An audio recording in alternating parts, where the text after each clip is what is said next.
السلام علیکم سامعین، 4 نومبر ہے۔ خبر کا عنوان ہے دہلی، یو پی، بہار اور ملک کے کئی علاقوں میں زلزلے کے جھٹکے محسوس کیے گئے ہیں۔ زلزلہ لگ بھگ 11:32 پر آیا ہے۔ خبر تھوڑی تفصیل سنیے۔ دہلی NCR، جب ہم NCR بولتے ہیں تو ادھر نوئیڈا ہے، غازی آباد ہے، فرید آباد ہے، پورا علاقہ ہوتا ہے۔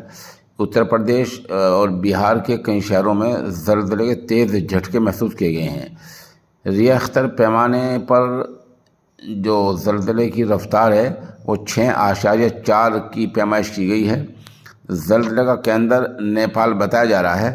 اطلاع کے مطابق دیر رات تقریباً 11:32 پر یہ زلزلے کے جھٹکے محسوس کیے گئے ہیں۔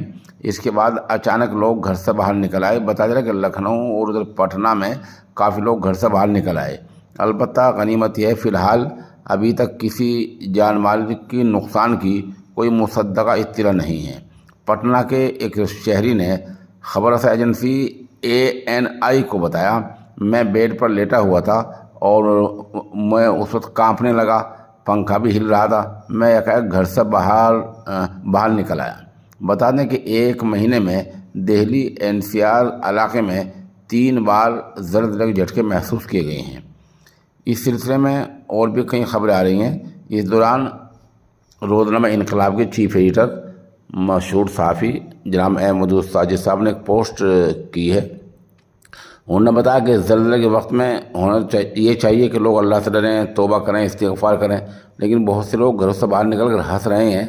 انہوں نے مسجد کے اماموں سے اپیل کی ہے کہ وہ اس طرف دھیان دیں اور لوگوں کو بتائیں کہ زلزلے عام آدمی کے گناہ کی وجہ سے آتے ہیں اور بد عملی کی وجہ سے آتے ہیں، اس لیے لوگوں کو توبہ و استغفار میں مصروف ہو جانا چاہیے۔